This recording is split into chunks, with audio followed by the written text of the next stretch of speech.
Hello மக்களே, வணக்கம். எல்லோரும் என்ன எபிசோட் பார்த்தீங்களா? எல்லாருக்கும் செம்ம கோவம், டென்ஷனு, வருத்தம் எல்லாமே இருந்தது. ஓகே பார்ப்போம். ஆனால் அதே இன்னொரு குட் நியூஸ் என்னென்னா, பாரு வந்து எனக்கு தெரிஞ்சு கம்பேக் சீக்கிரம் கொடுத்துருவாங்கன்னு நினைக்கிறேன். இப்போ லைவ் போகிற வரைக்கும். அப்புறம் நீங்கள் ப்ரொமோவும் பார்த்துருப்பீங்க.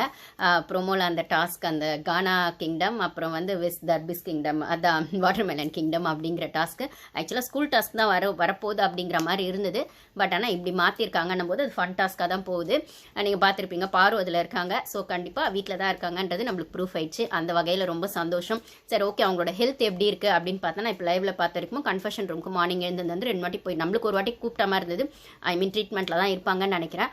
ஆனால் அவங்க வந்து அது ஒரு விஷயமே இல்லை அப்படிங்கிற மாதிரி எல்லாரு கூடயும் விளையாடுறது செய்யறது. ஏன்னா பார்த்தீங்கன்னா செட்டு போட்டுட்ருக்காங்க. வெளியில் லிவிங் ரூமில் தான் அந்த செட்டு போடணும் அப்படிங்கிறதுனால எல்லாரும் பெட்ரூமில் தான் இருக்க சொல்லியிருக்காங்க, ஒரே பெட்ரூமில். ஸோ இவங்க எல்லாருமே அந்த டம் ஷரட்ஸ் விளையாடுறது, பாட்டு பாடுறது, அதுக்கப்புறம் அந்த ஃப்ரீஸ் டாஸ்க் மாதிரி, ஐ மீன் ஒரு ஆக்ஷன்ஸ் ஒருத்தங்க கொடுக்கணும், அப்புறம் வந்து இன்னொருத்தங்க அதுக்கு ரியாக்ட் பண்ணக்கூடாதுன்ற மாதிரி ஃபன்னாக விளையாடுறதுலாம் விளையாடுறாங்க. எல்லாத்துலேயும் பாரு விளையாடுறாங்க.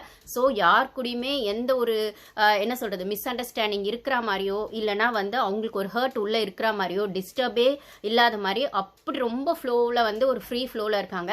இப்படி இருக்கிற ஒரு பொண்ணை உங்களால் எப்படி ஹர்ட் பண்ண முடியும் அப்படின்னு எனக்கு தெரியல.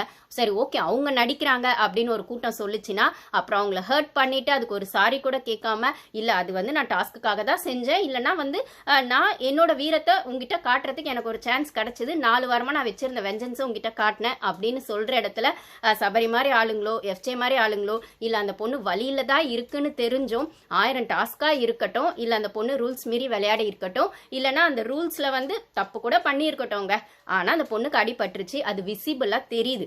ஓகேங்களா? அந்த பொண்ணு கன்ஃபெஷன் ரூமுக்கு போகுது, அழுகுது அப்படின்னு சொல்ற பட்சத்துல அதை வச்சு உங்களால எப்படி மார்க் பண்ண முடியும்? அது ஒருத்தர் பாட்டுல சொல்றாரு, இல்ல வார்த்தையில சொல்றாருன்னா அதுக்கு வந்து ஒரு அது அப்படி சொல்லக்கூடாதுன்னு சுத்தி இருக்கவங்க சொல்லணும். அதை சொல்லாம உங்களால எப்படி சிரிக்க முடியும்னா, அப்படி ஒரு